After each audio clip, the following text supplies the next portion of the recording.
제가 이제 19살 때인 대학교 1학년 때 그 친구인 스님의 경봉 스님 손주였어요. 그 경봉 스님 제자 양우선사라는 분이 그 은사님이었거든요. 제 친구가.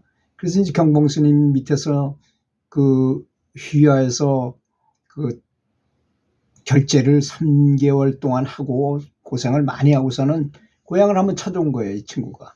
해제 시간에. 그래서 저희들 만나가지고 책을 한 보따리 주면서 대화를 많이 하다가 그 책을 보는데 완전히 제가 뿅 가가지고 초발심을 하게 됐어요.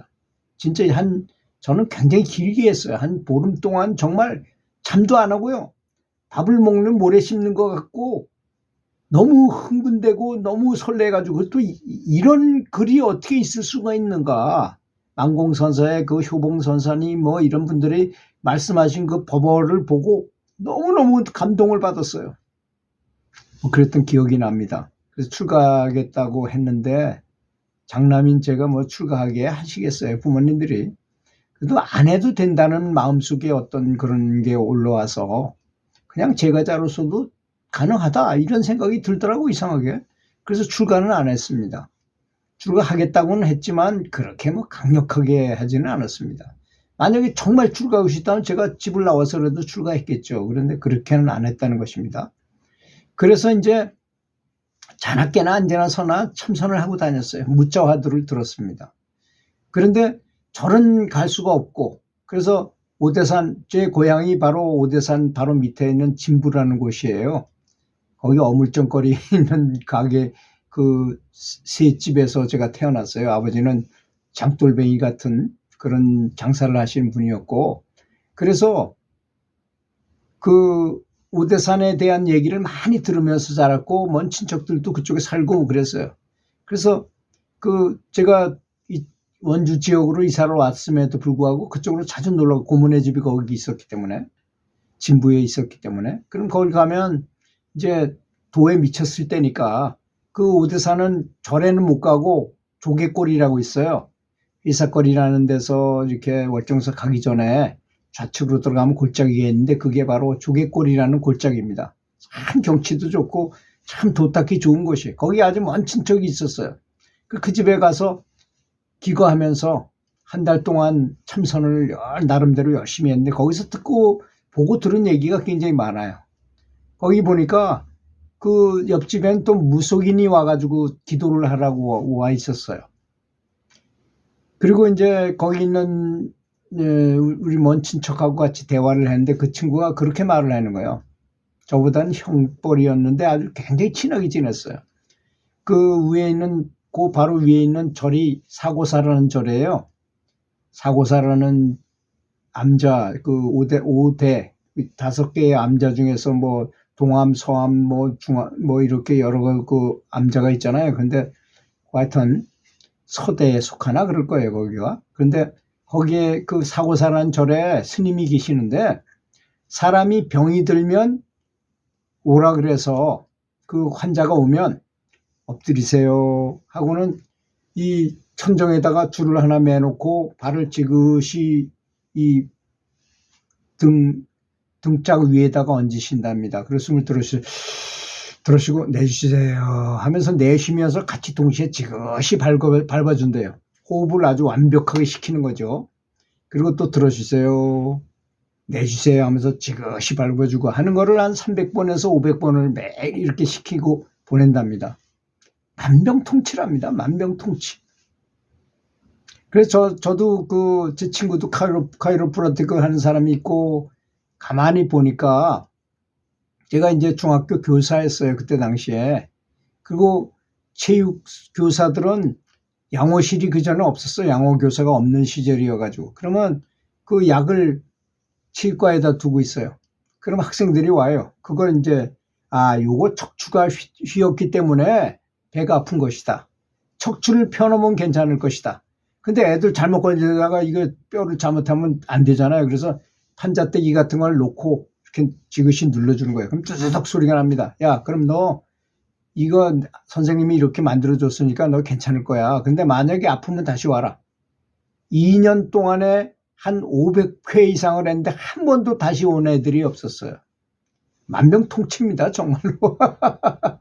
그래서 그 스님이 하신 방식대로 저도 해봤어요. 근데 정말 아주 100% 효과가 있었어요. 배 아픈 애들이 오면. 배가 아프면 약으로 잘 안 돼요.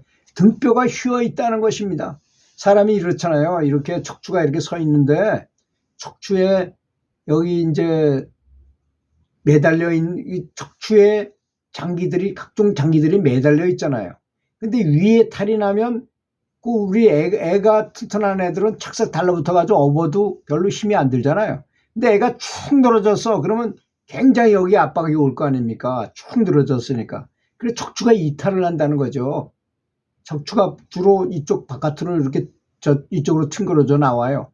그러면 이렇게 딱 판자대기를 놓고 뚜둑 하고 눌러서 뚜둑 소리가 나게 하면 그냥 쏙 들어가니까 바로 배가 안 아프다는 것이죠. 그런 원리거든요. 근데 효과가 만점이더라고요. 제가 해보니까. 이거는 뭐 공식적이고 이렇게 말할 수는 있는 건 같지는 않고, 그래서 뭐 그걸 자랑하거나 할 그런 형편은 못 되더라고요. 그걸 그 스님이 그렇게 해가지고 고쳤다는 얘기를 듣고 했더니까 정말 100%한 번도 찾아온 애들이 없었어요. 다시 아프다고 약 달라고 다시 온 애들이 한 명도 없었다는. 그리고 그런 애들일수록 이렇게 누르면 두둑 소리가 나요, 정말로. 근데 고장이 안 날 정도로 이렇게 판자대기를 놓고 이렇게 가볍게 해주니까 뭐 그럴 때 좀 약간 아프긴 해요, 그 학생들이. 그렇지만 뭐 그리고는 가면 그냥 바로 괜찮으니까. 한 500회 이상을 실제로 해서 임상 실험을 같이 거치는 것이다 이거죠. 그런 일이 있었고, 또 하나는 이제 그 옆에 무속인이 또 기도하러, 무속인이 왜 왔냐 그랬더니 이 무속인도 아마 배터리가 방전되는 것처럼 이게 점괘가 잘 안 맞아진대요. 그걸 뭐 신점하는 사람이, 신이 접선돼가지고 하는 그런 무속인이. 그러면 명당자리 같은 데를 찾아와서 거기서 기도를 해가지고 기도발을 또 쫙 세게 해가지고 가서 이제 또 사람을 보고 한답니다. 전 들은 얘기인데, 저는 그 사람을 직접 만나지도 않았어요. 들은 얘기입니다. 그쪽에서 거기서 있을 때 그 친척 형이 얘기해 주는 얘기였었어요. 근데 이 사람이 이렇게 어느 날 이렇게 있는데 갑자기 저 월정사가 거기서 한 4km 되거든요. 조개골에서부터 월정사까지. 어제 제가 인터넷을 찾아보니까 그 조개골로에서 이렇게 걸어서 가는 길, 옛길이 있더라고. 옛길. 월정사 가는 길이 옛길이 있는데 아마 그거 섭다리도 이렇게 놓고 아마 그랬던 것 같아요. 그쪽으로. 한번 가보고 싶은데 가보지는 못했습니다.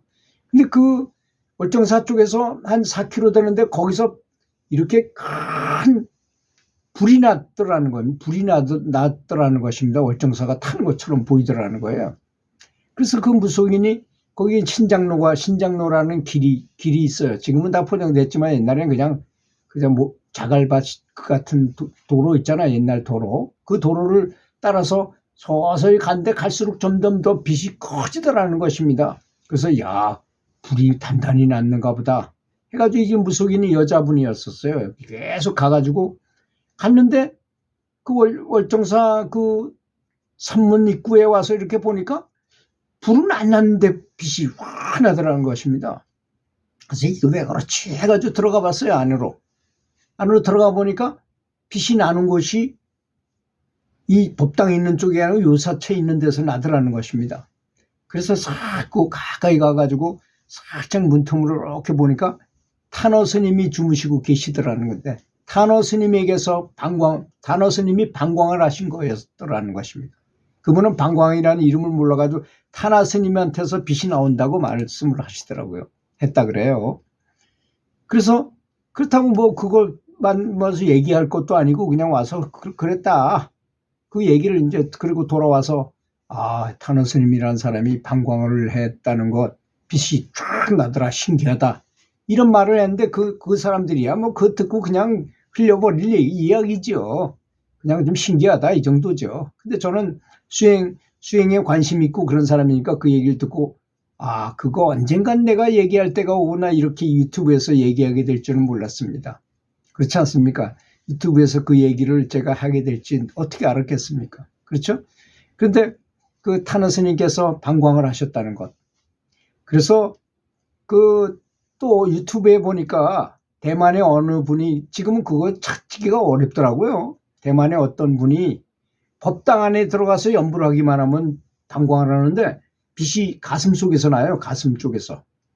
굉장히 크더라고. 빛이 많은 빛이 그냥 쫙 빛이 그걸 실제로 동영상을 찍어서 올렸어요. 그거 뭐 거짓말이라고는 절대 할 수 없겠더라고요. 근데 그 신기하게도 법당에서 나오면 밖으로 나오면 빛이 없어진답니다. 그런 분이 확실히 있었다는 걸 제가 봤어요. 방광을 하는 것이라.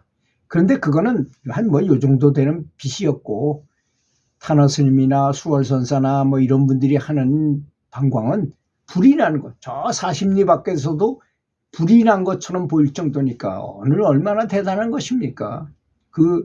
그런데 이제 수행을 하다 보면 그것이 불가능하지 않겠다고 느껴질 때가 있어요. 왜냐하면 연부를 오래 하다 보면 등력을 할 때가 있어요. 힘이 느껴질 때 힘이 생겨요. 왜냐하면 의식을 집중해가지고 계속 집중하면 처음에는 의정이 생기고 의심이 생기고 의정이 생기고 의단이 생긴다고 말하는 것처럼 참선할 때 그렇게 표현하는 것처럼 자꾸 연부를 계속 오랫동안 하고 자성연불이 될 정도까지 되고 뭐 어쩌고저쩌고 이렇게 하다 보면 이 에너지 센터에 에너지가 엄청나게 강하게 모입니다. 그럴 때 일어나는 현상이라는 것이죠. 이렇게 수련을 하다 보면 이래서 이럴 수 있겠구나라는 게 아주 충분하게 느껴질 정도가 됩니다. 열심히 하셔가지고 방광하시는 그런 수행자 되시기 바라겠습니다. 들어주셔서 감사합니다.